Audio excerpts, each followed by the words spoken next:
Hola, bienvenidos a un nuevo capítulo del curso de Relatividad General. Como os acordaréis, en el capítulo 52 y 53 dedujimos estas fórmulas que estoy poniendo en pantalla.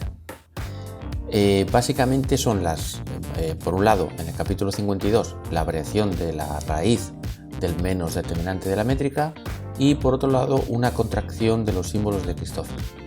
Si os estáis preguntando por qué estoy haciendo esto, ya lo dije y lo vuelvo a repetir, que es simplemente para que la deducción del principio de mínima acción sea mucho más fácil y asequible. Entonces la buena noticia es que este es el último capítulo de preparación para hacer el principio de mínima acción.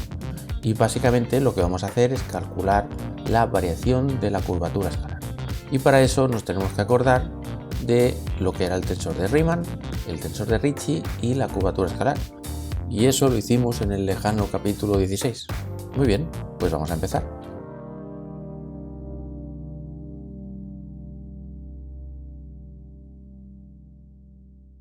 Muy bien, lo primero que vamos a hacer es cambiar los índices, porque fijaos que estos índices son latinos y recordad que en el capítulo 16 aún no habíamos introducido el espacio-tiempo, solo el espacio, y entonces pues nos daba igual cómo renombrábamos o cómo llamábamos a los índices. Pero a partir de no recuerdo qué capítulo, dijimos que cuando estamos hablando del espacio-tiempo, o sea de las coordenadas 0, 1, 2, 3, entonces pondríamos símbolos o letras griegas. Así que, si os parece, vamos a hacer, por ejemplo, este cambio. Vamos a llamar al índice I, lo vamos a llamar ρ, al J sigma, al K mu, a L nu y N lambda, por ejemplo, ¿no? Y entonces esta expresión de aquí, la fórmula 16.1, pues se queda simplemente pues, de esta manera, simplemente cambiando. Fijaos, la I por una ρ, la K por una mu, etcétera, etcétera, etcétera. Bien, vamos a ver ahora la pinta que tiene el tensor de Ricci, que es básicamente esto de aquí, pero renombrando los índices simplemente. Por tanto, será en vez de J vamos a tener una sigma y en vez de una L vamos a tener nu. Y simplemente significa que estos dos índices tienen que ser igual, por lo tanto esta ρ en realidad va a ser igual que una mu. Así que lo apunto aquí. Vamos a cambiar donde haya una ρ, le pondremos mu. Vamos para allá.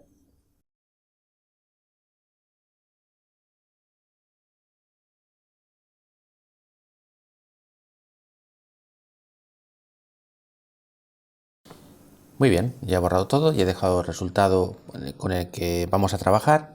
Y ahora voy a calcular o voy a intentar calcular la variación del tensor de Ricci. Entonces, lo único que tenemos que tener presente es que las reglas de la variación, digamos, funcionan muy parecidamente a como lo hace una derivada. Entonces, por ejemplo, si tenemos la variación de una cantidad A multiplicada por una cantidad B, esto se puede demostrar fácilmente que es la variación del primero por el segundo sin variar más el primero tal cual por la variación del segundo. Que esto nos recuerda muchísimo a las derivadas. Y por otro lado, también se cumple que la variación de una derivada es lo mismo que la derivada de la variación. Porque en el fondo la variación y la derivada es más o menos una resta, más o menos. Y entonces pues da igual restar antes que después, va a dar lo mismo. Pues con estas propiedades en mente,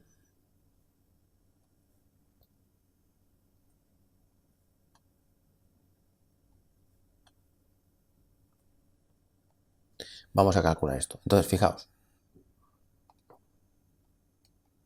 esta variación va a ser transparente, es decir, se va a meter aquí dentro, tal como está aquí. Por lo tanto, nos va a quedar simplemente parcial mu de la variación del símbolo de Christoffel. Y lo mismo va a pasar aquí.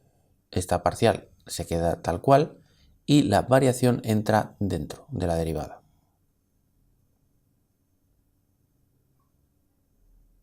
Perfecto. Y ahora aquí tenemos un producto de cosas, por lo tanto vamos a aplicar esta propiedad. Tendremos la variación del primer Christoffel por el segundo sin variar. Estoy hablando de este término. Ahora le pondré los índices. Más el primer Christoffel tal cual por la variación del segundo Christoffel. Le pongo los índices. El primero es mu lambda y aquí tenemos lambda nu sigma. Y aquí lo mismo que esto de aquí, vamos, o sea, mu lambda nu sigma. Y aquí va a pasar lo mismo, lo que pasa es que como tenemos un menos, pues significa que va a ser menos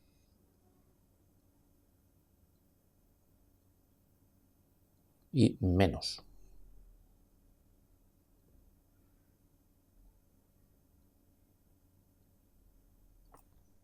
Perfecto. Y copio los índices, que serán, en este caso, mu nu lambda, lambda mu sigma, mu nu lambda mu sigma. Simplemente he copiado estos índices tal cual. Muy bien. Y ahora lo que voy a hacer es copiar esta misma fórmula aquí abajo y lo único que voy a hacer es vale, estos dos señores que se están multiplicando, pues los voy a cambiar de orden, simplemente.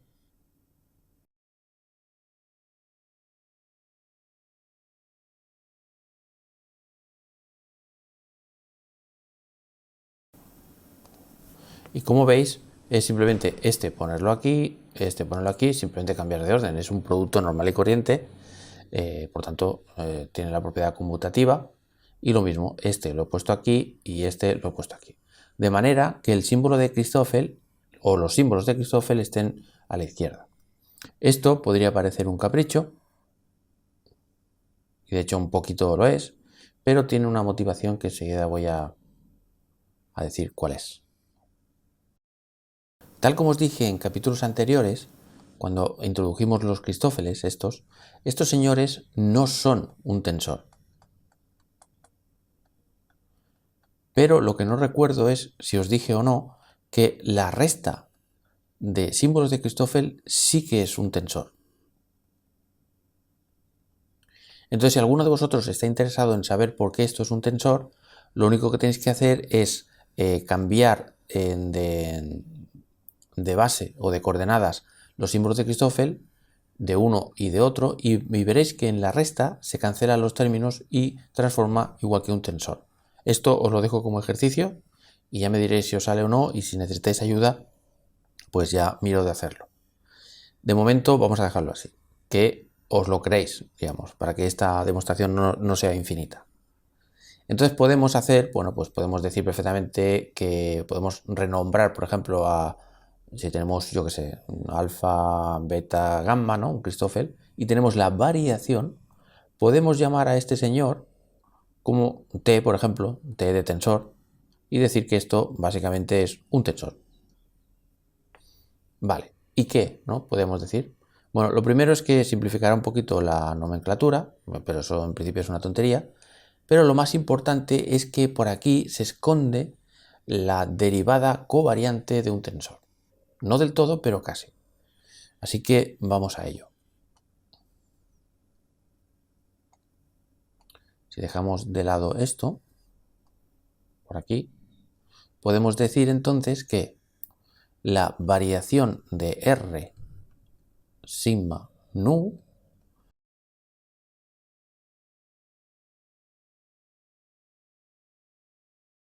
lo único que he hecho es copiar esta expresión amarilla y donde vea una variación de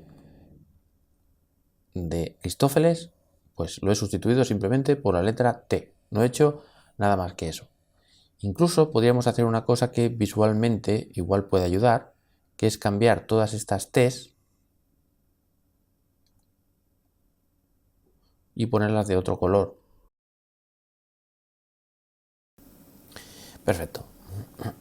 y cambiado de color igual nos puede ayudar un poco.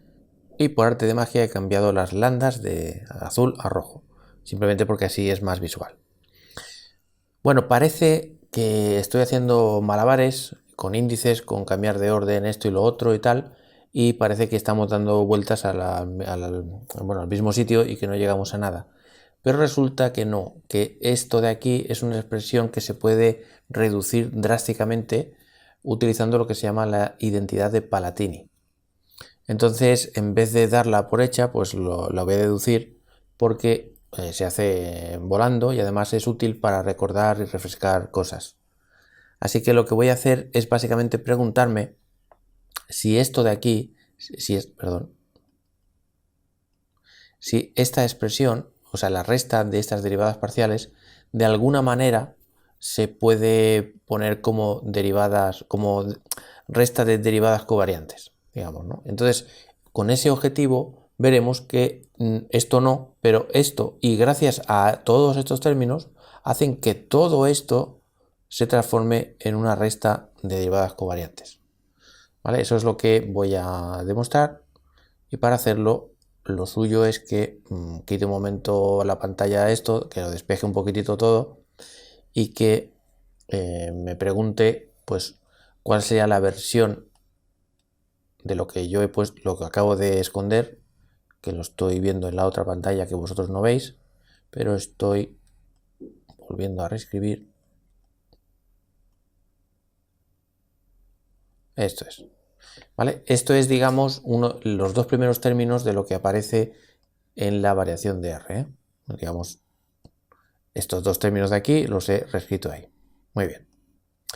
Entonces, vamos a preguntarnos cuánto vale la derivada covariante alfa, t, beta, gamma, delta. ¿Vale? Vamos a preguntarnos esto porque si no tenemos esta definición no sabemos cómo pasar de derivadas parciales a derivadas covariantes. Claro, no sé si os acordáis de cómo iba esto, pero para derivar un tensor con un índice arriba y dos índices abajo, esto no lo llegamos a hacer en el capítulo 14, sino que hicimos con dos índices arriba, con dos índices abajo y con uno arriba y con uno abajo. ¿Vale? Por tanto, Krull, cuando acabe con esta fórmula, igual puedes añadir en el capítulo 14 pues esta definición de derivada covariante que voy a deducir ahora mismo. Cuando digo deducir, me refiero a deducir mnemotécnicamente. Claro, ¿qué pasa cuando uno está haciendo cálculos en relatividad y se encuentra con esto, ¿no? Bueno, una posibilidad es lo que os voy a decir ahora. Lo primero que hay que hacer en estos casos es decir que esto es lo mismo que la derivada parcial de esto. O sea, como primer término. Y luego hay que corregir con símbolos de Christoffel. Así que empezamos nuestra corrección poniendo un más, simplemente porque ahora nos vamos a centrar en beta. Nuestro objetivo es beta. ¿Qué significa eso? Significa que vamos a copiar símbolo de Christoffel y t, y todo lo que no sea nuestro índice objetivo, que en este caso empezamos por beta, lo dejamos igual. O sea que gamma y delta lo dejamos exactamente igual. Y vamos a cambiar ese índice en el que nos estamos fijando, que está aquí arriba, aquí, lo vamos a cambiar por uno mudo y le voy a llamar lambda. Y claro, al ser mudo significa que aquí tiene que aparecer también. Por ejemplo, aquí. Fijaos que no hemos trabajado ni con alfa ni con beta. Beta solo puede estar aquí arriba, no tiene ningún sitio más donde estar, y alfa solo puede estar abajo, pero aquí ya están los índices completos, por tanto solo puede estar aquí. Aquí o aquí, porque recordad que esto es simétrico. Y entonces ya está, lo que es la primera parte de esta derivada ya está. Una vez nos hemos fijado en beta, pues pasamos al siguiente. Vamos a fijarnos ahora en gamma. Gamma será nuestro índice con el que nos vamos a fijar. Y como gamma está debajo, entonces tenemos que poner un menos. Volvemos a copiar el símbolo de Christoffel, volvemos a poner nuestro tensor y como nos estamos fijando en gamma, pues en el lugar de gamma vamos a poner un índice mudo, lambda. Y el resto de índices del tensor, beta y delta, lo dejamos tal cual como si no hubiéramos hecho nada. Aquí, como tenemos un índice mudo, no tenemos más remedio que ponerlo arriba en algún otro sitio y solo está este sitio libre. Pues ya está. ¿Y ahora qué nos falta? Nos falta colocar alfa, beta y delta. Bueno, perdón, la beta ya está puesta, la delta también. Por tanto, solo nos queda colocar alfa y gamma, que no hemos utilizado para nada, y solo pueden estar aquí abajo. Perdón, alfa y gamma, perdón, sí. ¿Vale? Fijaos que ahora tenemos alfa beta, muy bien. Tenemos gamma delta y luego el mudo. Y por último, y eso estaría muy bien, que le deis al pausa para que vosotros mismos penséis cómo sería este término antes de que yo lo haga. ¿Vale? Así que le dais pausa.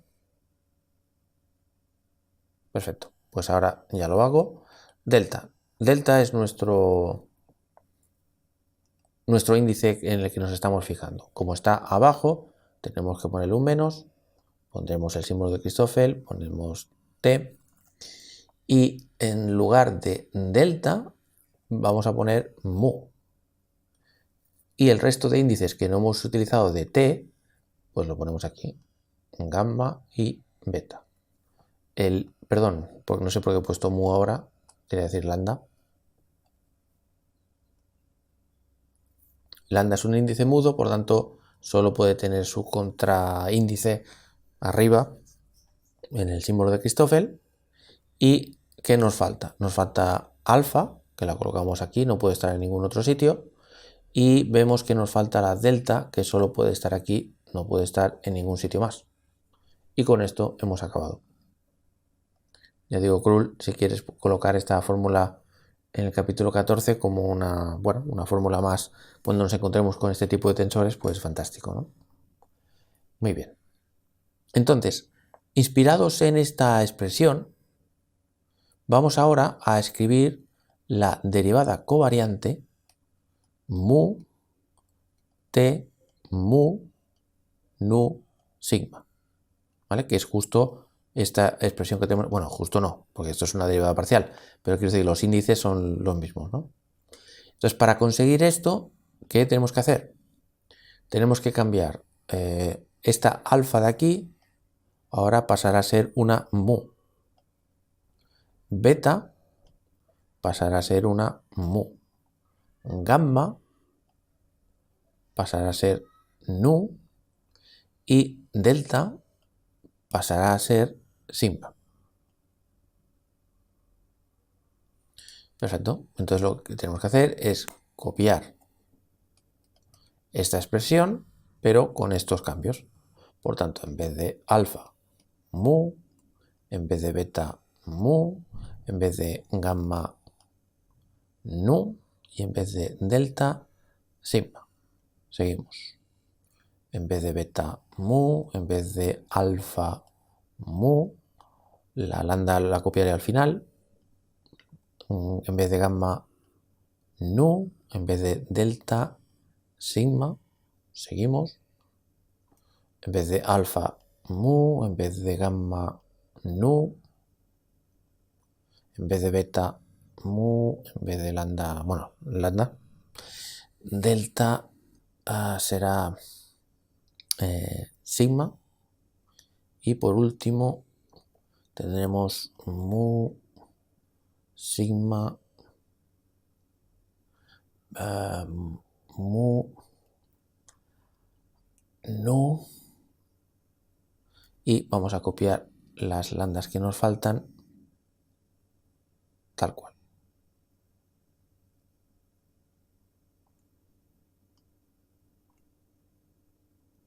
Perfectísimo. Muy bien. Esto sería la derivada covariante esta, y ahora vamos a trabajar con esta, vamos a hacer la derivada covariante, pero con estos índices de aquí. Así que, ¿qué tenemos que hacer? Tenemos que fijarnos que alfa va a ser en este caso, ¿dónde lo pongo yo esto? Aquí. Alfa va a ser nu. La beta va a ser mu. ¿Qué más? La gamma va a ser mu. Y la delta va a ser sigma. ¿Vale? Simplemente estoy diciendo, estoy viendo esto y viendo esto, y ¿en qué se tiene que convertir alfa? En nu. ¿En qué se tiene que convertir beta? En mu. Gamma también en mu y delta en sigma. Es justamente eso. Así que lo que voy a hacer es copiar esta fórmula, pero con esos cambios. Así que en vez de alfa, nu.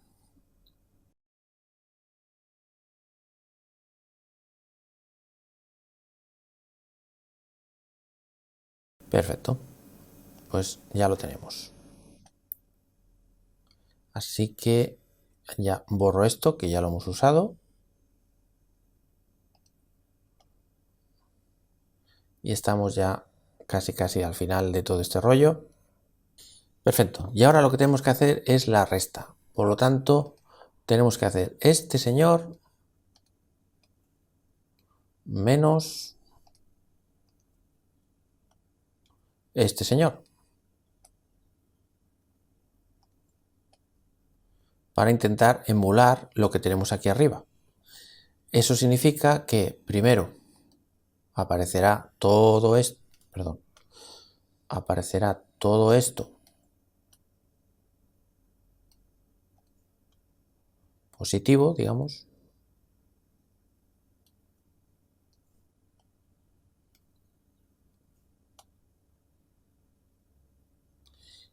Y luego más todo esto restando. ¿Vale? Simplemente he hecho que este término es todo esto y este término de aquí es todo esto. ¿Vale? Pero quito todas estas rayas para no ensuciar más todo el asunto. Esto lo vamos a quitar.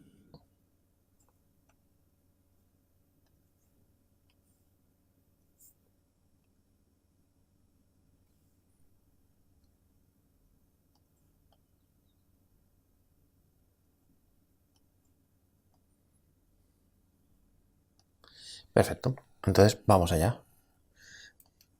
Esto de aquí, que es, digamos, no sé cómo llamarle, Pepe, le voy a llamar. Vamos a ver a qué es igual Pepe.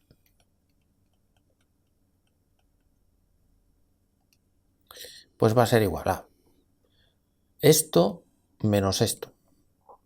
Parcial mu, t, mu, nu, sigma menos parcial nu, t, mu, sigma. Por lo tanto, esto y esto ya lo hemos utilizado. Fantástico. Vale. ¿Qué más tenemos por aquí? Tenemos mu lambda. Así que a ver dónde estás. Parece ser que no tenemos ningún mu lambda. Así que lo copiamos.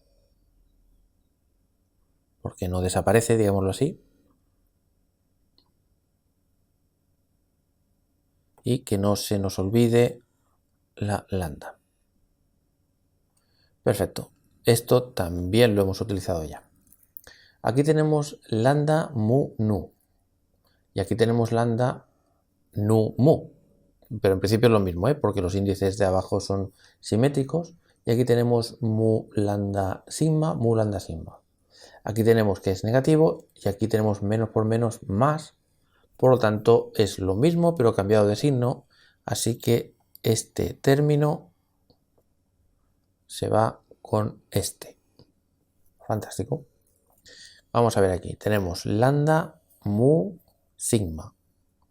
Lambda nu sigma. Por tanto no es lo mismo. Y a ver aquí tampoco es lo mismo. Por lo tanto este lo tenemos que copiar. No se va. Este de aquí. O sea, menos mu sigma t nu mu y las lambdas correspondientes. Ya lo hemos usado, perfecto. Y ahora tenemos, bueno, no tenemos nada más que copiar este y este que son los que nos faltan. Y con cuidado porque son negativos. O sea, menos mu sigma t mu sigma. Perdón, bueno, negativos. O sea, este es negativo y esto es positivo. Ahora copio las lambdas.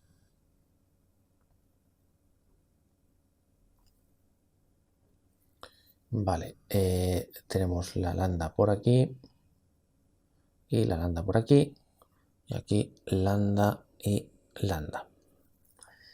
Perfecto. Y ahora la única cosa que nos falta es que fijaos que aquí aparece uno positivo y dos negativos. Así que vamos a cambiar de orden y vamos a poner los positivos primero para intentar que se parezca a lo que estamos buscando.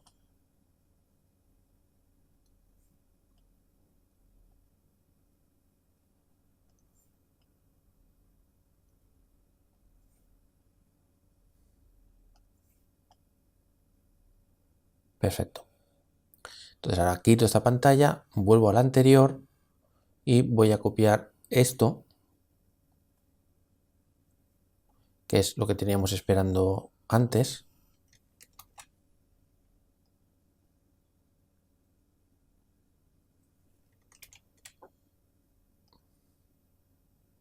Y esto es lo que tendríamos que ver o comparar, digamos. Vale, entonces vamos a ver. Nosotros tenemos que Pepe es igual a todo esto. Y por otro lado tenemos que la variación del tensor de Ricci es todo esto. Vamos a ver si es igual, diferente, se parece, no, etc. Empezamos comparando este término y este término está justamente aquí, por tanto, bien. Luego tenemos menos este otro, que es justo lo que tenemos aquí. Bien. Y ahora aquí empezamos con una lambda, ¿no? Por tanto, déjame poner este señor.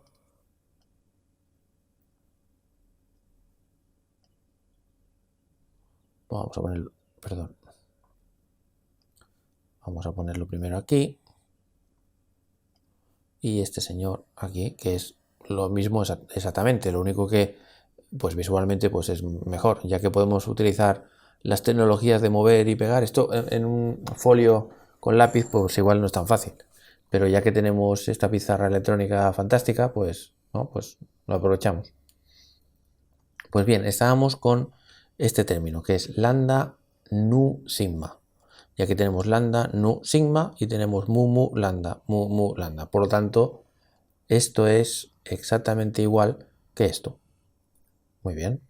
Aquí tenemos mu lambda y lambda nu sigma. Por tanto, esto es exactamente igual que esto. O sea que vamos bien. Aquí tenemos lambda mu sigma, mu nu lambda, por tanto, más de lo mismo. Y aquí tenemos mu nu lambda, lambda mu sigma, Perfecto, por lo tanto vemos que es exactamente igual. O sea que la variación del tensor de Ricci es exactamente igual que esto, o sea, igual que Pepe, pero Pepe es esto. Conclusión. Pues, como no puede ser de otra manera, la conclusión es esta. Que la variación del tensor de Ricci es, curiosamente, una diferencia de derivadas covariantes de t, lo cual es fantástico. O sea, esta es, digamos, la identidad famosa, bueno, famosa entre los relativistas, que encontró Palatini, ¿vale? Identidad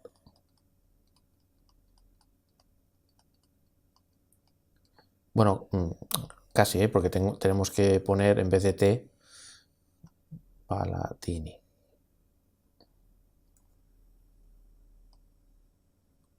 Tenemos que poner en vez de t, recordad que la t era esto, así que nos lo vamos a llevar para allá.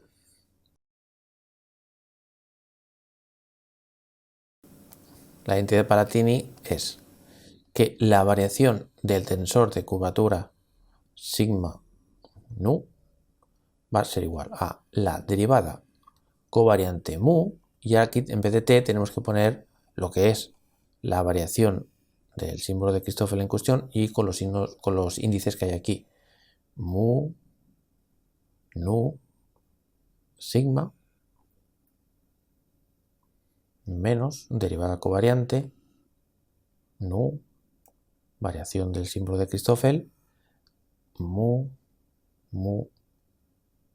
sigma. Y esto sí que es la identidad de Palatini, que acabamos de deducir. O sea, podría parecer complicado, pero en realidad no. O sea, si uno tiene un poco de traza o un poquito de experiencia calculando, o sea, manejando índices y tal, pues esto es, no digo que trivial, pero que es mucho más fácil de lo que parece. Aquí lo único que hay es el lío de los índices, pero si uno lo hace con cariño, tomándose un café tranquilamente, pues va haciendo poco a poco y sale. O sea, no tiene mayor misterio, ¿vale? Entonces, incluso si me permitís, para tenerla ya así bonita, mejor pues ponerlo no con sigmas ni nu raras, sino como se suele poner, que es, por ejemplo, déjame poner AB un momentito. Entonces esta mu, déjame llamarle lambda,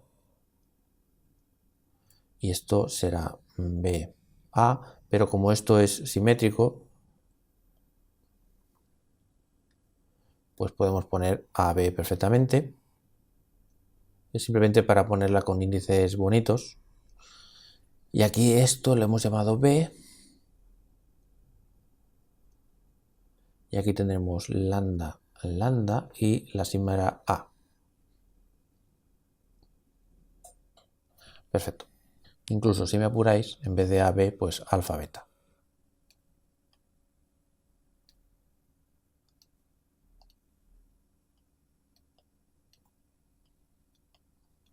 Y aquí alfa.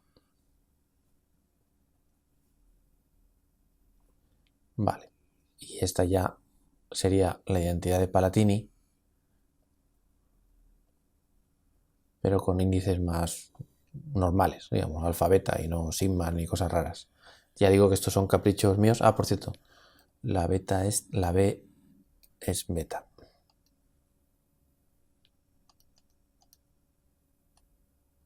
Perfecto.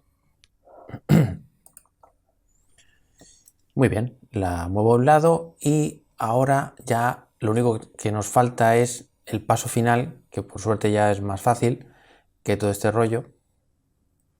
Perfecto, la dejo a un lado y recordemos que el objetivo del capítulo de hoy era calcular la variación de la curvatura escalar, no del tensor de Ricci, sino de la curvatura escalar. Pero no os preocupéis porque después de todo lo que hemos hecho, lo que viene ahora es bastante más fácil y más rápido. O sea que ya estamos en la recta final. Entonces para eso tenemos que acordarnos de lo que era la curvatura escalar, que es esta expresión del final. Así que vamos a ponerlo por aquí, que R, la curvatura escalar, es que en vez de poner IJ vamos a poner alfa beta. Y tenemos que calcular ahora la variación de R. Perfecto, pues vamos a hacerlo. Si R es el producto de dos cosas, recordad que la variación actúa como una derivada, entonces hay que hacer la variación del primer término, que es la métrica, por el segundo sin hacer nada, más el primer término tal cual, por la variación del segundo. Entonces esto es igual a la variación de R. Déjame poner en primer lugar R alfa beta para dejar las variaciones al lado derecho y así no tener que poner paréntesis. Y aquí en la variación del tensor de Ricci simplemente copiamos esto. Por lo tanto será derivada covariante lambda y tenemos este señor de aquí.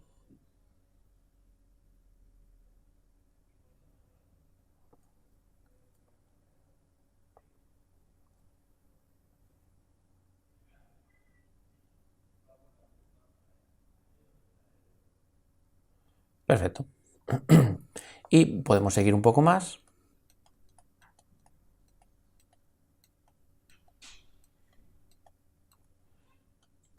Y aquí viene un truco. Fijaos que no recuerdo en qué capítulo lo hicimos, pero cuando introducimos los símbolos de Christoffel, os dije que los símbolos de Christoffel se llamaban, aparte de símbolos de Christoffel, lo que se llama la conexión métrica. Y el hecho de llamarle métrica era porque estos símbolos de Christoffel estaban diseñados de tal manera que la derivada covariante de la métrica es 0. Cuando digo, cuidado que esto no es el determinante, ¿eh? O sea, déjame ponerlo bien. O sea, que la derivada covariante del tensor métrico es 0.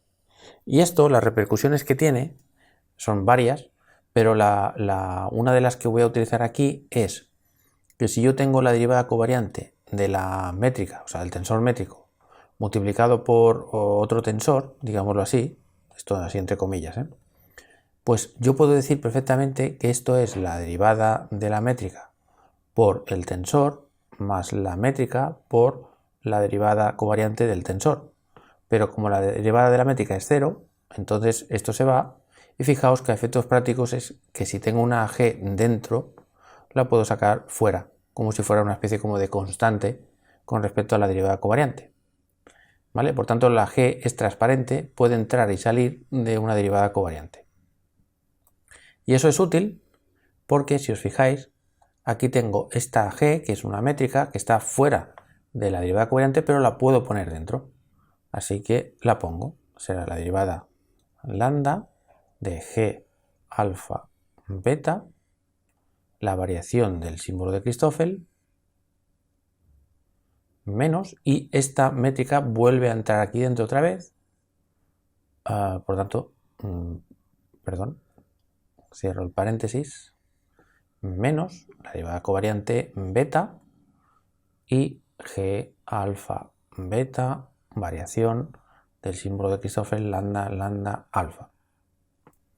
Perfecto. Y luego otra propiedad que tiene la derivada covariante, como cualquier derivada, es que la derivada de algo menos la derivada de otro algo es igual a la derivada de la resta de los algos, digámoslo así. Por lo tanto, puedo perfectamente... no, aún no, perdón. No puedo hacerlo de momento porque fijaos que aquí tengo lambda y aquí tengo beta y se tiene que cumplir que el índice que está aquí abajo tiene que ser el mismo, porque si no, no se puede. Pero esto es muy fácil de hacer porque lo único que tengo que hacer es cambiar. Como el lambda este es un índice mudo aquí, pues lo puedo llamar, por ejemplo, momentáneamente A, por ejemplo. Incluso lo voy a poner de color rojo.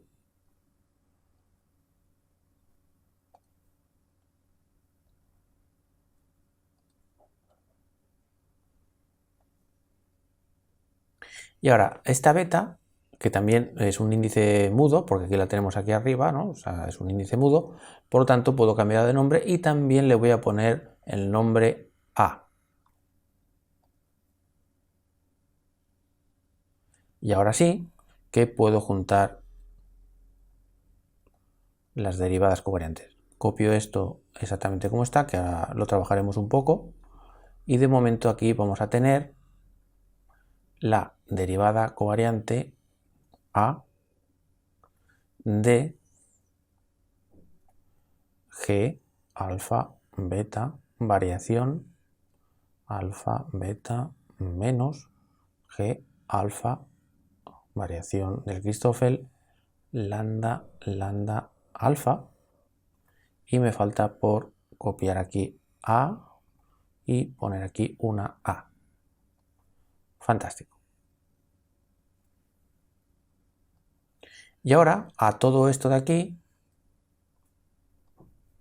vamos a llamarle j. Y el por qué le vamos a llamar j no lo digo ahora, lo diré dentro de unos minutos. De momento solo pensar que le llamo j como si le llamo María, ¿vale? Y entonces fijaos que j en realidad es un tensor. ¿Por qué? Porque repito que la variación de los símbolos de Christoffel es un tensor, o sea que estos dos señores son tensores, la métrica también es un tensor, el producto de dos tensores es un tensor, aquí lo mismo, y la resta de tensores también es un tensor. Por tanto, todo esto es un tensor. ¿De cuántos índices?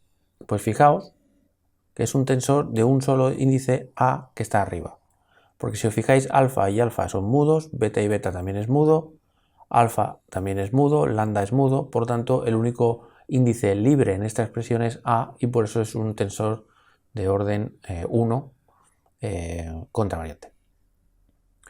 Perfecto, por tanto vamos a borrar un poquito esto y tenemos de momento que la variación de R es igual a R alfa beta, la variación de G alfa beta, más la derivada covariante de un tensor que hemos llamado J y no he dicho por qué le he llamado J y lo veremos en algún momento de este vídeo. Lo que sí voy a hacer es poner esto aquí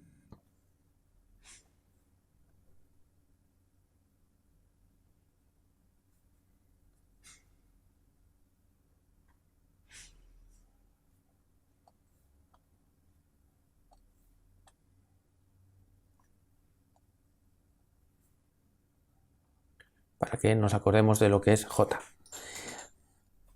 Perfecto. Perfecto. Y para terminar el vídeo de hoy vamos a hacer una última cosa, que es la siguiente. Recordemos que esto lo hice en el capítulo 52. Os dije que la acción en relatividad general era la integral para todo el espacio-tiempo de menos el determinante de la métrica raíz multiplicado por la curvatura escalar.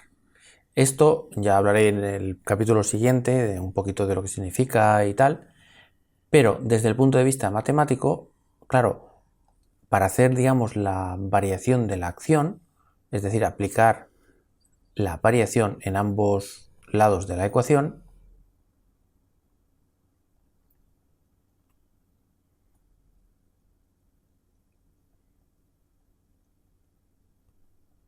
pues lo que va a pasar es que, como insisto, la variación es como una especie de resta, por tanto la resta de integrales es la integral de la resta, por tanto es transparente,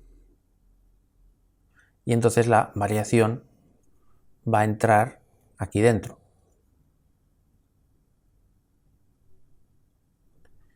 Perfecto. Y entonces la variación de la acción pues va a ser esto de aquí. Hasta aquí no hay nada nuevo en el horizonte, pero fijaos, ahora, ¿a qué va a ser igual esto? Pues esto va a ser la variación del primer término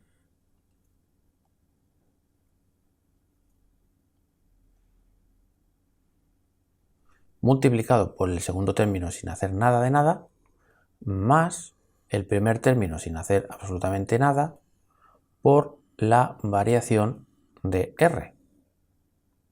Y por supuesto todo esto está dentro de la integral. Y ahora empezáis a ver, si no es que lo habéis visto ya, el por qué en el primer capítulo, en el 52, por qué me preocupé por el tema de la variación de la raíz del menos el determinante, porque justamente aparece aquí. ¿Vale? Por lo tanto, yo podría perfectamente decir, pues mira, ya puedo copiar lo del capítulo 52, que si nos acordamos bien, y si no nos acordamos lo voy a recuperar en un momentito, era esta expresión de aquí. Por lo tanto, tendremos que esta variación va a ser menos el determinante raíz dividido entre 2 g alfa beta variación g alfa beta. Y déjame poner el símbolo de variación en amarillo para distinguirlo bien. Muy bien, sería todo esto, y todo esto multiplicado por r, que puede estar aquí, o la podemos poner, como son números que está multiplicando, pues la podemos poner aquí directamente, que es r. Perfecto. Muy bien. Y luego, ¿qué tenemos? Pues tenemos más raíz de menos el determinante por la variación de r, pero la variación de r es todo esto. Así que vamos a ver, lo que voy a hacer es borrar esto.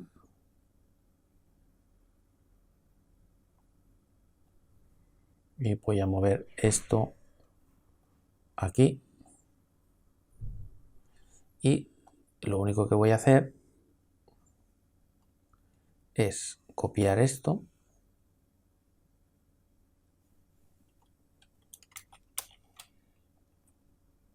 y ponerlo aquí.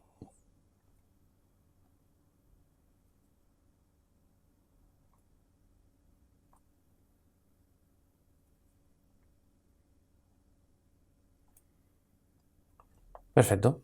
Pues claro, por eso necesitamos calcular la variación de R, para ponerla aquí. Entonces, si seguimos un poquito más, de hecho voy a borrar la identidad de Palatini, que ya, bueno, ya sabemos lo que vale, la J esta, pero lo importante no es lo... Bueno, sí que es importante lo que vale, así que déjame solo borrar la definición de esto de aquí, pero no lo que vale J. Esto va a ser importante dentro de un momentito. Bueno, la pongo aquí, va. En un rinconcito. Vale. Entonces, esta integral la podemos poner como suma de integrales, por tanto va a ser de 4x menos g raíz entre 2, la r la voy a poner aquí mismo, por ejemplo, g alfa beta variación de g alfa beta más la integral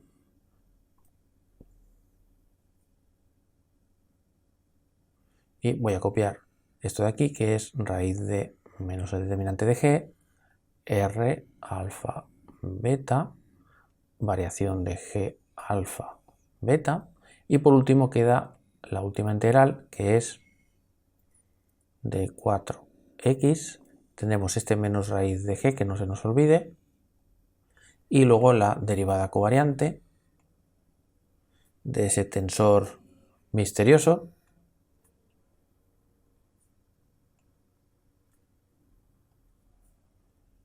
¿vale? Y esto, recordad que el principio de minimación nos dice que debería ser 0. Pero bueno, eso ya lo hablaremos en el siguiente capítulo. Ahora, para acabar este capítulo, solo me voy a centrar, ya como última cosa, en este último término. Perfecto, así que lo voy a copiar por aquí. Me pregunto esto, ¿qué narices es?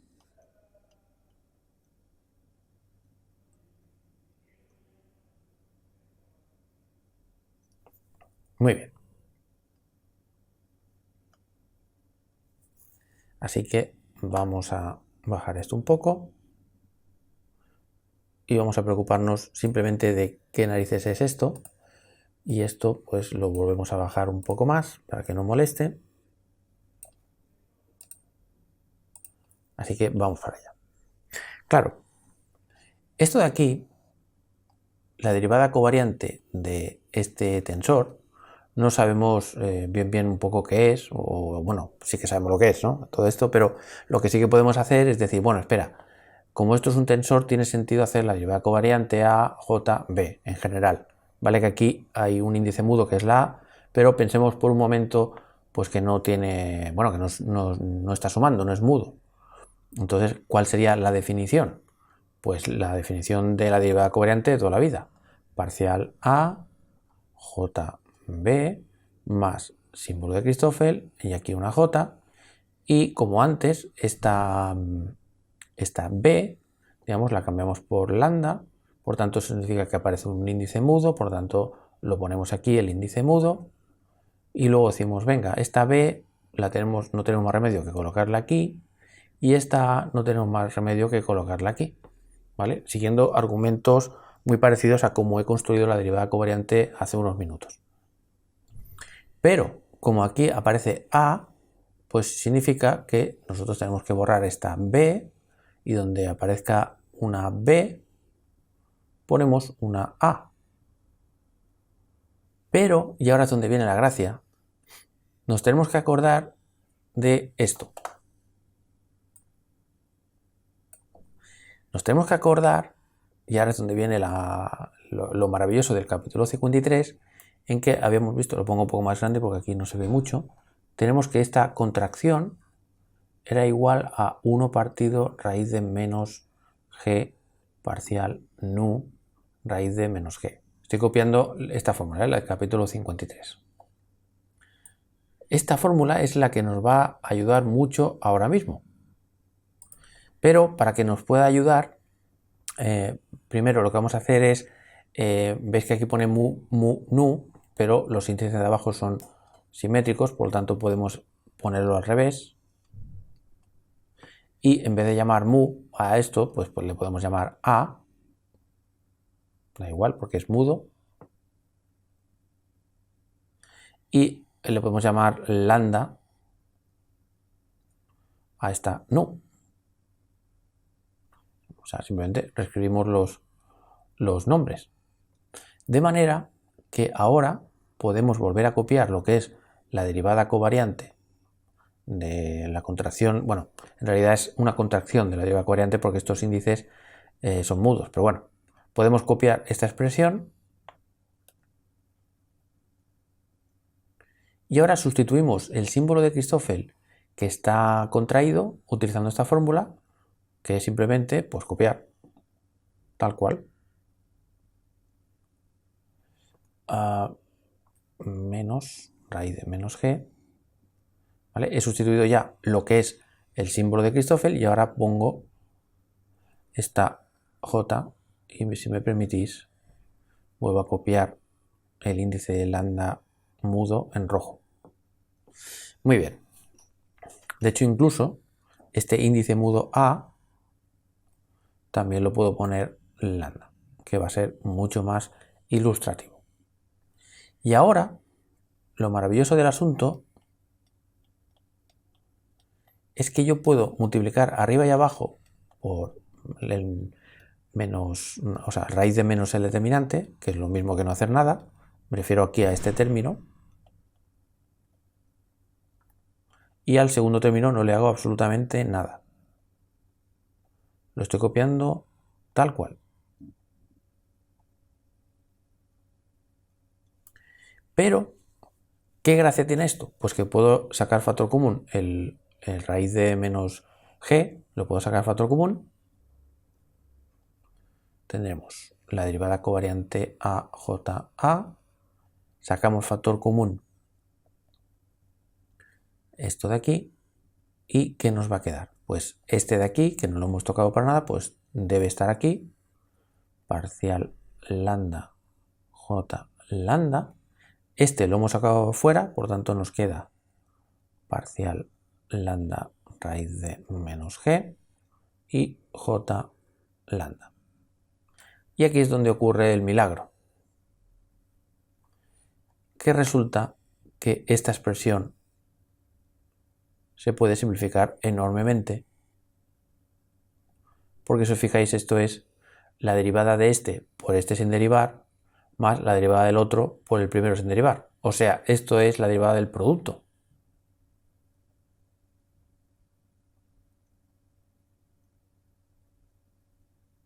Fijaos, la derivada del primero, que aparece aquí, por este sin derivar, bien, más este tal cual, que aparece aquí, por la derivada del segundo, que aparece aquí.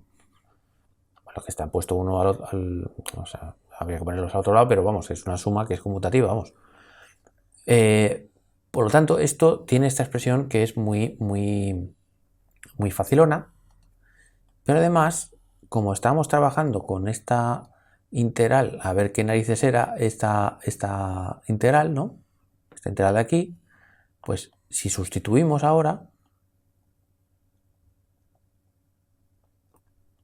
por esta expresión,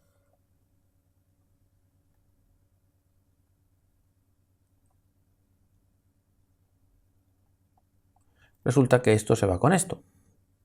O sea que esta integral hemos visto que es lo mismo que esto.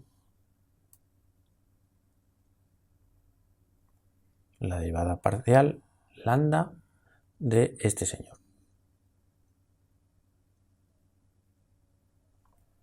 Y vuelvo a poner esta lambda en rojo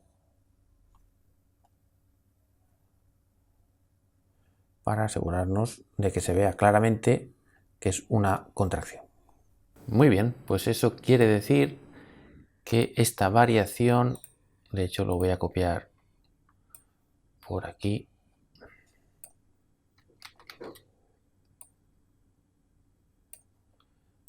la última parte, que es esta integral de aquí, la podemos expresar justo como lo hemos encontrado. Es decir, la integral de 4x parcial lambda raíz de menos el determinante j lambda. Esta última integral nos habla de la frontera de la variedad del espacio-tiempo. Este término de frontera no se puede hacer rápido, hay que dedicar un poco de tiempo, así que tendremos que dejar para el próximo capítulo el trabajar con este término. Y lo que podemos hacer ahora antes de acabar el vídeo es simplificar esto un poquito para tenerlo ya listo para el principio variacional de la relatividad general. Así que vamos a hacer dejaremos el término de frontera para el próximo vídeo y vamos a hacer un pequeño cálculo muy rápido para simplificar estos dos términos y con esto ya estaríamos por hoy. Tenemos la variación de la métrica, pero los índices están aquí abajo, mientras que aquí tenemos la variación de la métrica y los índices están arriba. Entonces, si queremos, por así decirlo, sacar factor común este término, no podemos. Así que vamos a subir los índices de aquí. Y para hacerlo necesitamos un truco.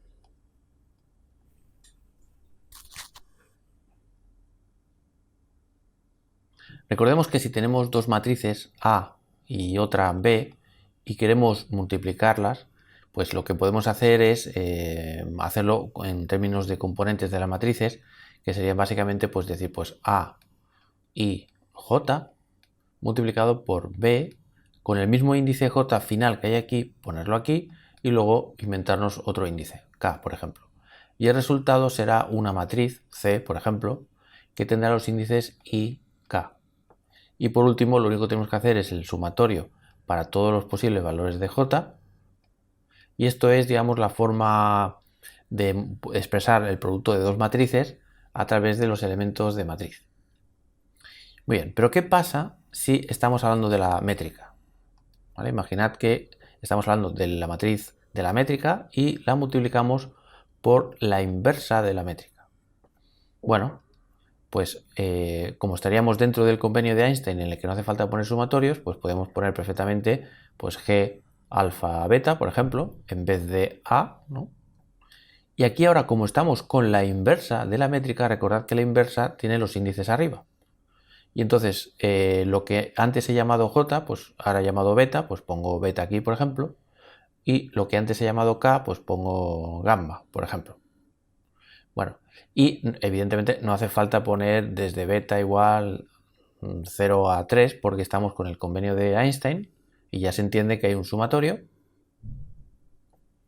Por lo tanto, toda esta expresión en nuestra notación se escribe así, como el producto de estas dos matrices. Pero claro, nosotros sabemos que una matriz por su inversa no da más que la identidad, o sea, no puede ser otra cosa que la identidad. Y la identidad los elementos de matriz de la identidad son simplemente las deltas. Entonces, en este caso, como tenemos un índice alfa y uno gamma libres, entonces la delta tendrá, pues eso, una gamma aquí arriba y una alfa aquí. Y esto, aunque esté arriba, no significa lo de la delta de Kronecker de toda la vida. Por ejemplo, delta 0,0 pues es igual a 1 y delta 0,2, por ejemplo, pues es igual a 0. Es decir, solo si los índices estos de aquí son iguales dará 1 y si son diferentes dará 0. Es la definición estándar. Entonces, dicho esto, yo ahora podría preguntarme sobre la variación de esta ecuación, que eso básicamente es la variación del primer término y la variación de la delta esta, de Kronecker. Pero como la delta de Kronecker es una constante, pues la variación de una constante es 0. Por lo tanto, esto daría 0. Y aquí tendría pues G alfa beta, G beta gamma. Entonces aplicamos las propiedades de la variación, que nos dice que es la variación del primero por el segundo sin variar, más el primero sin variar por la variación del segundo, igual a 0, el 0 de antes. Perfecto. Entonces, nosotros tenemos que ver cuánto vale o cómo relacionar, si queréis no solo esto, sino esto también, la G por la variación de G, pero con los índices aquí abajo, y eso lo tenemos aquí. Por lo tanto, lo único que tenemos que hacer es pasar a este señor al otro lado restando, que lo hago directamente así, poniendo simplemente un menos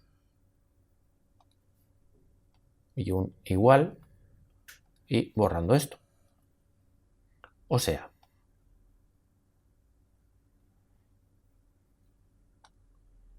que tengo, si invierto el orden, porque son números que se están multiplicando, lo puedo hacer perfectamente, G beta gamma por la variación de G alfa beta es igual a menos G alfa beta por la variación de G beta gamma.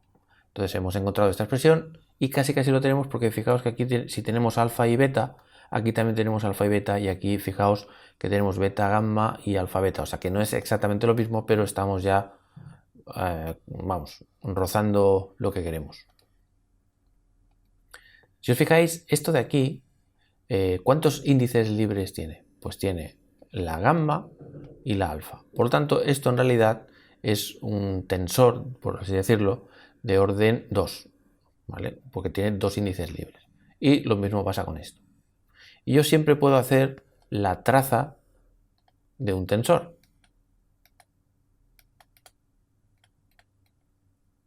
¿Qué es la traza de un tensor? Si yo, por ejemplo, tengo T alfa beta y quiero calcular la traza de un tensor, pues esto se define como T00 más T11 más T22 más T33. O sea, T mu mu. Esto es como se define la traza. Entonces, si calculo la traza de toda esta ecuación, vamos a ver qué obtenemos. La traza consiste básicamente en los índices estos que son diferentes, hacerlos iguales.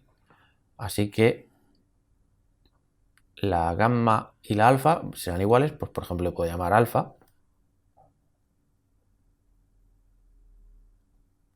Y por supuesto tengo que hacer aquí también la traza.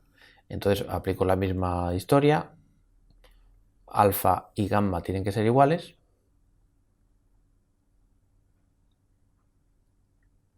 Y como el tensor métrico es simétrico, pues entonces en vez de beta alfa puedo poner alfa beta sin problemas. Y lo mismo puedo hacer aquí, porque insisto que esto es simétrico. Y entonces ya tenemos despejado este señor de aquí. Por lo tanto, lo voy a aplicar, vuelvo a copiar, que la variación de la acción pues va a ser la integral de 4x, y ahora va a aparecer un menos, por tanto será menos raíz de menos g entre 2, la r que no se ve mucho pero está por aquí, y vamos a poner pues g alfa beta, estoy copiando esto, g alfa beta, variación de g alfa beta. Luego, si os fijáis, tenemos que copiar esto exactamente igual, momentáneamente.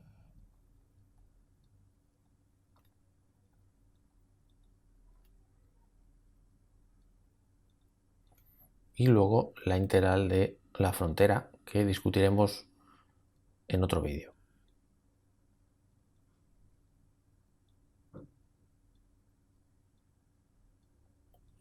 Muy bien. Y ahora lo único que tengo que hacer es sacar el factor común que queríamos.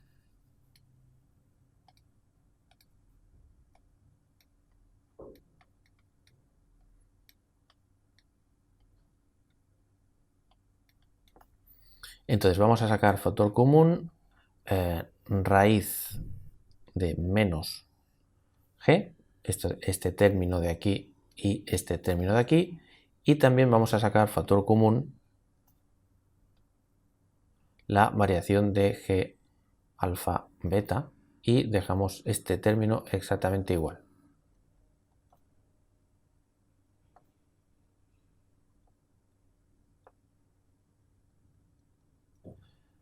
Y aquí dentro, ¿qué vamos a tener? Bueno, vamos a copiar primero esto, que básicamente es R alfa beta, porque esto y esto ya lo he sacado de factor común. Y aquí, esto también lo he sacado de factor común, por lo tanto solo nos queda menos un medio. Pongo primero G alfa beta y pongo R. Perfecto.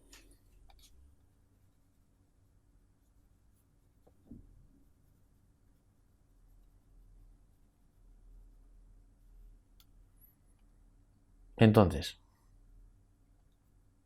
si nuestra variedad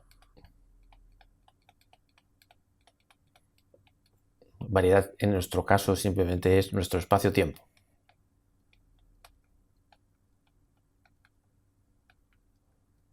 si nuestro espacio-tiempo es cerrado, es decir, que es compacto y no tiene fronteras,